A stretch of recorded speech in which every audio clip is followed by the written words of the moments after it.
श्री शिवाय नमस्तुभ्यम। सावन मास महात्म्य में अब सुनिए आगे की कथा। महादेव जी देवी पार्वती जी से कहते हैं, हे देवी, हिरण्या के पूर्व भाग में महर्षि चिवन के द्वारा स्थापित चिवनादित्य का उत्तम स्थान है। मनुष्यों द्वारा विधिवत पूजित होने पर वे समस्त अभीष्ट वस्तुओं को देने वाले हैं। जो मनुष्य अष्टमी तिथि के दिन 108 नामों द्वारा श्रद्धा पूर्वक उनकी स्तुति करता है, वह सभी मनोवांछित फलों को पा लेता है।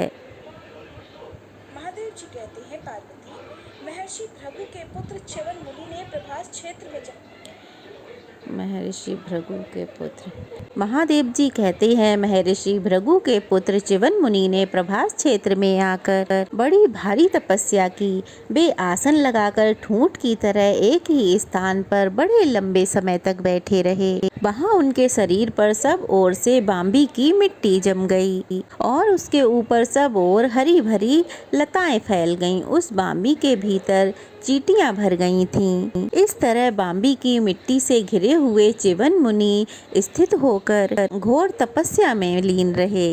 इसके बाद किसी समय राजा सरियाती तीर्थ यात्रा के लिए सोमनाथ जी का दर्शन करने के लिए पापनाशक प्रभास क्षेत्र में आए। राजा के सुकन्या नाम की एक कन्या थी जो सखियों से घिरी हुई उस वन में घूमने लगी। घूमते घूमते वह च्यवन मुनि की बाम्बी के पास जा पहुंची। वहाँ उसने उनके चमकते हुए नेत्रों को देखकर कौतूहल बस सोचा कि यह क्या है। फिर उसने एक कांटे से उन दोनों नेत्रों को छेद दिया।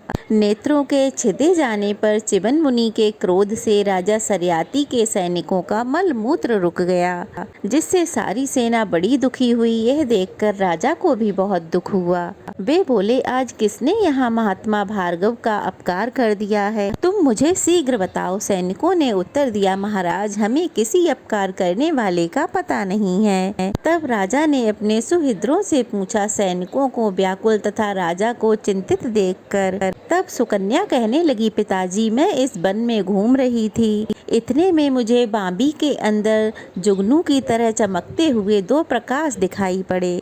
मैंने अज्ञान बस उन्हें बींध डाला है। यह सुनते ही राजा सरियाती शीघ्र ही उस बाम्बी के पास आए और उन्होंने च्यवन मुनि का दर्शन किया। फिर वे हाथ जोड़कर सैनिकों के कष्ट निवारण के लिए प्रार्थना करते हुए कहने लगे, भगवान, मेरी पुत्री ने अज्ञानवश जो अपराध किया है उसके लिए उसे क्षमा कर दीजिए। और इसके बाद महर्षि की आज्ञा से ही राजा सरियाती ने उन्हें अपनी कन्या ब्याह दी और खुद सेना के साथ नगर को प्रस्थान किया। सुकन्या परम उत्तम तपस्वी पति को पाकर प्रेम पूर्वक तपस्या और नियम से रहती हुई अब उनकी सेवा करने लगी। मुनि के यहाँ जो भी अतिथि आते उनका शीघ्र ही सत्कार करके वह मुनि की सेवा में लग जाती। कुछ समय के बाद अश्विनी कुमार नाम के देवता उस वन में आए। उन्होंने सुंदर दांतों वाली सुकन्या को स्नान करके जाते हुए देखा। तब उन्होंने उसके पास जाकर पूछा कि तुम किसकी पत्नी हो और यहाँ वन में किसके लिए घूम रही हो? सुकन्या ने बड़े प्रेम पूर्वक कहा, आप लोग मुझे राजा सरियाती की पुत्री और च्यवन मुनि की पत्नी समझिए। अश्विनी कुमार कहने लगे, तुम्हारे पिता ने जानबूझकर इन महर्षि के साथ तुम्हारा विवाह कैसे कर दिया है? च्यवन जी तुम्हारे पालन पोषण और रक्षण करने में तो सर्वथा असमर्थ हैं। एक तो वे वृद्ध हो गए हैं, ऊपर से उनका शरीर भी जीर्ण शीर्ण हो गया है। इसलिए उन्हें छोड़कर तुम हम दोनों में से किसी एक को अपना पति बना लो। उन्हें देखकर सुकन्या कहने लगी, देवताओं, मैं अपने पति च्यवन में पूर्णतः आसक्त हूँ। मेरे विषय में आप लोग कोई भी ऐसी आशंका मत कीजिए। तब अश्विनी कुमार कहने लगे कि देवी, हम दोनों वैद्य हैं, तुम्हारे पति को रूप और यौवन से संपन्न कर देंगे। उसके बाद हम तीनों में से किसी एक को तुम अपना पति चुन लेना। यह सुनने के बाद सुकन्या अपने पति च्यवन मुनि के पास गई और अश्विनी कुमारों ने जो कुछ भी कहा था वह सब कह सुनाया। सुकन्या की बात सुनकर मुनि ने कहा, उन वैद्यों की आज्ञा का पालन करो। मुनि की आज्ञा पाकर सुकन्या उन देव रूपधारी वैद्यों के पास गई। वह बोली, आप दोनों ने मेरे पति को तरुण बनाने के लिए जो कुछ भी कहा है वह अब पूरा कर दीजिए। तब वे बोले, तुम्हारे पति इस तालाब में प्रवेश करें। तब च्यवन मुनि ने शीघ्र ही उस तालाब में प्रवेश किया।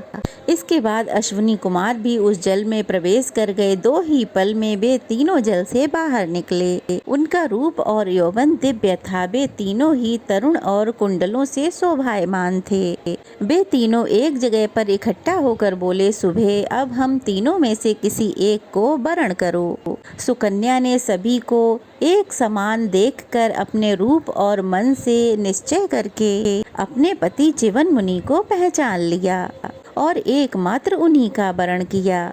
अपनी पत्नी को पाकर च्यवन मुनि अश्विनी कुमारों से बोले, आप दोनों ने कृपा कर मुझे दिव्य रूप तथा तरुण अवस्था से संयुक्त किया और मुझे अपनी पत्नी की प्राप्ति हुई है, इसलिए मैं आप दोनों को यज्ञ भाग का अधिकारी बनाऊंगा। मुनि की यह बात सुनकर अश्विनी कुमार प्रसन्नता पूर्वक वहां से चले गए। इसके बाद राजा सरियाती ने जब यह सुना कि च्यवन मुनि को नई अवस्था प्राप्त हुई है, तब वे बहुत प्रसन्न हुए और सेना के साथ उनके आश्रम पर गए। पुत्री और जमाता को देव कुमारों की तरह देखकर राजा सरियाती के हर्ष की सीमा नहीं रही। महर्षि च्यवन ने रानी सहित राजा सरियाती का पूरी तरह सत्कार किया और पास बैठकर वार्तालाप किया। बातचीत में ही उन्होंने कहा, राजन, मैं आपसे यज्ञ कराऊंगा, आप सभी सामग्री एकत्रित कीजिए। राजा सरियाती इस प्रस्ताव से बड़े प्रसन्न हुए। फिर उन्होंने शुभ मुहूर्त में यज्ञ मंडप का निर्माण करवाया। उस मंडप में महर्षि च्यवन ने राजा से यज्ञ आरंभ करवाया और उसमें अश्विनी कुमारों के लिए सोमरस का भाग ग्रहण किया। इंद्र ने उन्हें ऐसा करने से रोका और कहा कि अश्विनी कुमार सोमरस के अधिकारी नहीं हैं। ऐसा मेरा मत है। वे दोनों देवताओं के वैद्य हैं, इसलिए निंदित माने गए हैं। च्यवन मुनि ने कहा, देवराज, आप अश्विनी कुमारों को भी देवताओं की कोटि में ही समझिए। ये दोनों महात्मा रूप संपदा से संपन्न और तेजस्वी हैं। इन्होंने ही मुझे इस समय अजर बनाया है। तब देवराज कहने लगे, ये दोनों वैद्य हैं और इच्छा अनुसार रूप धारण करके मर्त्यलोक में विचरते रहते हैं, इसलिए देवताओं की श्रेणी में बैठकर सोम के अधिकारी कैसे हो सकते हैं। इंद्र के ऐसा कहने पर भी उनका अपमान करके च्यवन मुनि ने अश्विनी कुमारों के लिए यज्ञ का भाग ग्रहण कर लिया।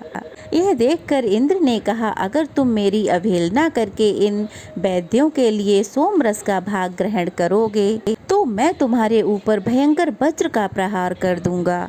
देवराज इंद्र की ये बात सुनकर च्यवन मुनि ने एक बार उनकी ओर देखा और अश्विनी कुमारों के लिए सोमरस का भाग विधि पूर्वक निकाल लिया।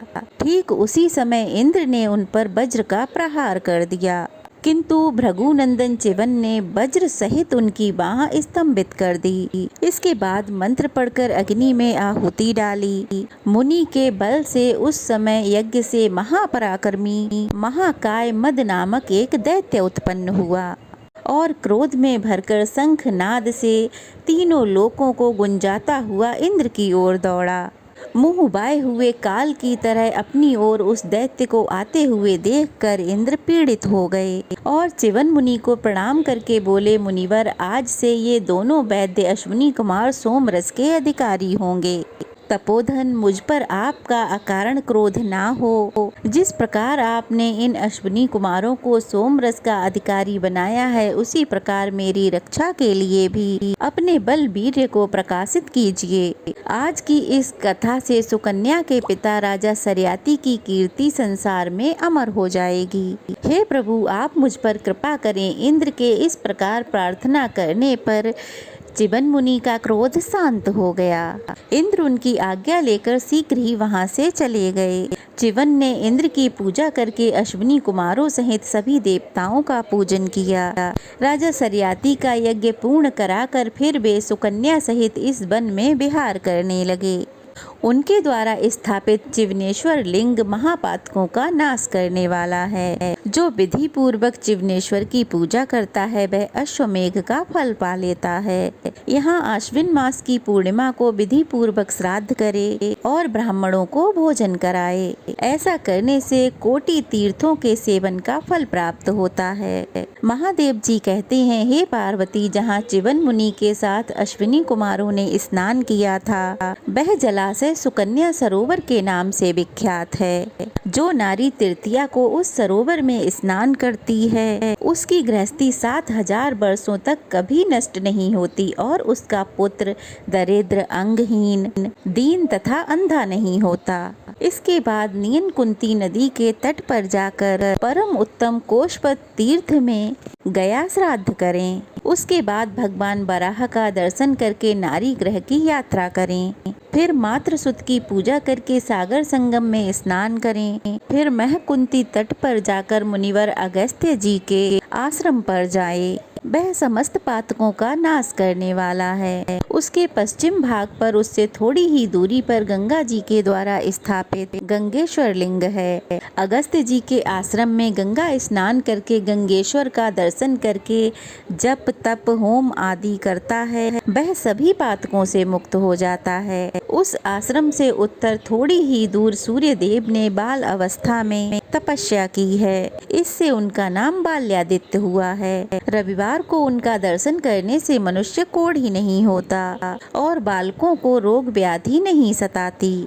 वहाँ से दक्षिण में 2 कोस की दूरी पर सभी पातकों का नाश करने वाली पातालगामिनी गंगा है, जिन्हें विश्वामित्र जी ने स्नान करने के लिए बुलाया था। उसमें स्नान करके मनुष्य सभी पातकों से मुक्त हो जाता है। वहाँ गंगेश्वर, विश्वामित्रेश्वर तथा बालेश्वर का दर्शन करने से मनुष्य को सभी अभीष्ट फलों की प्राप्ति होती है। शास्त्र ज्ञान और सील से संपन्न धर्मात्मा कुबेर ने नियन कुंती के तट पर एक शिवलिंग स्थापित किया जो कुबेरेश्वर के नाम से विख्यात है। वहाँ से पश्चिम नियम कुंती के तट पर जो सोमनाथ महादेव हैं उनकी पूजा करके कुबेर जी ने इस प्रकार मेरी स्तुति की, जो यज्ञ का फल तुम्बी के ऊंचे फल के समान आकृति वाली तथा 100 कोटि ब्रह्मांडों में स्थित है। ब्रह्मांडवर्ती देव समूह भी जिसका परिणाम नहीं जानते। महेश्वर की वह कोई महामहिम लिंग मूर्ति सदा हमारी रक्षा करे,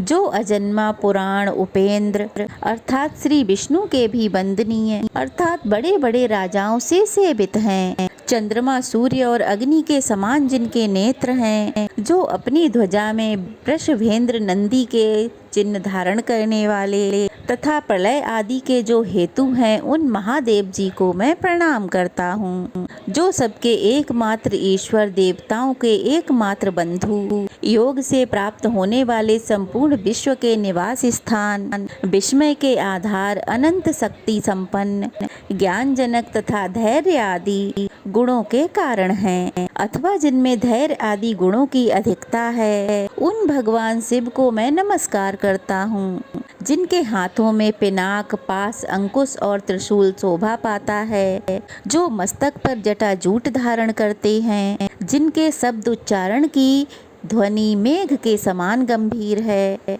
जिनके संपूर्ण अंगों की कांति स्फटिक मणि के समान उज्जवल तथा कंठ में नीला चिन्ह है, जो सैकड़ों मूर्ति धारण करने वाले विशिष्ट पुरुष हैं, उन भगवान शिव को मैं प्रणाम करता हूँ। जिन्हें संत पुरुष, अक्षर, निर्गुण, दूर गमन करने वाले, जानने योग्य, सबके हृदय में अंतर्यामी रूप से विराजमान तथा परम पवित्र बतलाते हैं, उन भगवान शंकर को मैं नमस्कार करता हूँ। जिनका स्वरूप तेज पुंज के समान है, जिनके मस्तक पर बाल चंद्रमा शोभा पाते हैं, जिनका भयानक मुख स्फुरित होता रहता है, जो काल के भी काल, मनोवांछित फलों के दाता, आसक्ति रहित धर्मासन पर स्थित तथा परा और अपरा दोनों प्रकृतियों में विराजमान हैं, उन भगवान रुद्र देव को मैं प्रणाम करता हूँ। जो इंद्रियातीत, विश्वपालक, शत्रु विजयी, तीनों गुणों से परे, अजन्मा, तपोमय, वेदमयी, प्रजापालक तथा अनेक नामों वाले इंद्र रूप हैं। उन्हीं आप महेश्वर को मैं नमस्कार करता हूँ, जो भूत और भविष्य के ज्ञाता महेश्वर हैं। योग वेत्ता मुनीश्वर सदा उनका ध्यान करते रहते हैं। जो संसार बंधन के काटने वाले, जो नित्य मुक्त शरीर हैं, उन महादेव जी को मैं सदा नमस्कार करता हूँ। जिन परम पुरुष परमात्मा के अनुपम मुख, बल, प्रभाव और स्वभाव आदि का ज्ञान देवताओं को भी नहीं होता, उन अचिंतनीय महिमा वाले भगवान वामदेव को मैं प्रणाम करता हूँ। जिन उग्र मूर्ति भगवान शिव की आराधना करके अगस्त्य जी ने समुद्र को पी लिया तथा राजा दिलीप ने संपूर्ण मनोरथ प्राप्त कर लिए, उन विश्व योनि भगवान शंकर की मैं शरण लेता हूँ। हे शंभो, मुझ अनाथ का उद्धार कीजिए।